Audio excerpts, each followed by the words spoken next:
Hello and welcome back to my channel. If you're new here, my name is Erica with Memory Box Candle Co. and I make videos all about the journey of starting a candle business. And in today's video, I am going to be addressing two very common questions that I get. The first one being, how many different fragrances should I offer in my candle line? And the second one is, when I launch, how many candles should I have in stock? Again, these are two very common questions that I get, and I totally understand because these were questions that I truly did not know the answers to when I was first getting started. So I will do the best I can to give you my opinion on these questions. So I realized that I kind of have something called the 4 to 6 rule. Now, this is not a rule that you have to follow, but it's more or less just kind of a guideline of 4 to 6 fragrances and 4 to 6 candles in stock. So with the fragrances, I always have recommended to get started with 4 to 6 fragrances in your candle line. This is because if you overwhelm yourself with having too many fragrances in your candle line and on your website, it can just seem really overwhelming trying to keep all of those scents in stock. And I've definitely noticed that with having around 20 different candle scents in stock at any given time on my website.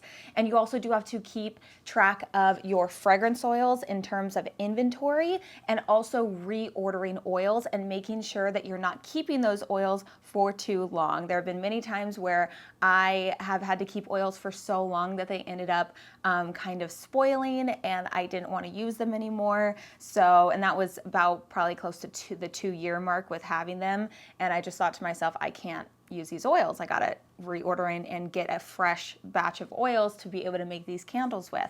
So that's something else that you need to keep in mind. And within those 4 to 6 candles or 4 to 6 fragrances, I recommend that you choose a variety of different fragrances within those 4 to 6, because you don't want to choose all fruity or all floral unless that's the niche that you're in, unless you're niching down and you're trying to directly be able to have fragrances for your specific customer base and for your specific niche, then that's a different story. But if you're looking for more of kind of like a general idea of fragrances that would be able to appeal to a slightly wider crowd, let's say you're going to be doing local markets and you want to be able to have scents that more likely somebody is going to find something that they're going to like, then you want to make sure that you choose fragrances from one of the categories. So we got fruity, we got floral, we got earthy, and then more of like your sweet bakery kind of scents, and then more of like your beachy and masculine kind of scents.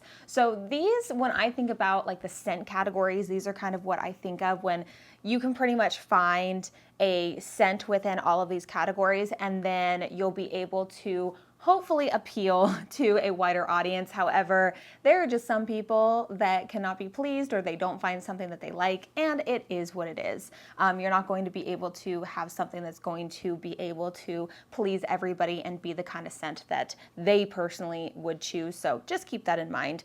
But having these 4 to 6 scents when you're getting started, it's not very overwhelming, and you're still giving yourself enough variety to be able to appeal to that wider audience and be able to have somebody find something that they like within your scent collection. Now, this is not saying that for the duration of your candle business, you should only have 4 to 6 fragrance options, but when you're launching your business and you're just getting started, this is a good place to start. And I also recommend the 4 to 6 rule when you're thinking about how many of each candle in each size should I make and have ready in stock when I launch my business. I say 4 to 6. 4 to 6 is also really nice because more than likely, depending on your candle size, you'll be able to batch make those scents in 4 to 6 candles at a time in the pouring pitcher. So I think the most amount of candles that I can make with my larger candles is, I believe, 6. It's either 5 or 6 in a pouring pitcher at once, but typically I do pour anywhere from 4 to 5 candles at a time in my larger candles. So it would just be batch making 4 to 6 candles in each size and each fragrance that you offer on your website.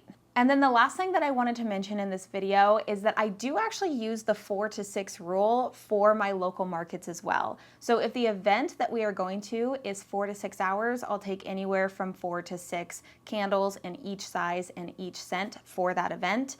Typically, I am going to like 4-hour events, and we've kind of dwindled it down to about 5 candles in each scent and each size. In the beginning, we took 8, but then quickly realized that that was just a little bit too much and too unnecessary for where we live and the events that are around here. Some of you may need to not bring that much, some of you may need to bring a little bit more, but this is what I've kind of found to be the middle ground for an event that's a little bit smaller in terms of the duration of time that you're there, of the 4 to 6 hours. But that is just kind of what I have gathered, and to be able to use this 4 to 6 rule when you're getting started with launching, of choosing 4 to 6 different fragrances, and if you're wondering how many candles do you keep in stock when you're launching, then do anywhere from 4 to 6 for each scent and each size.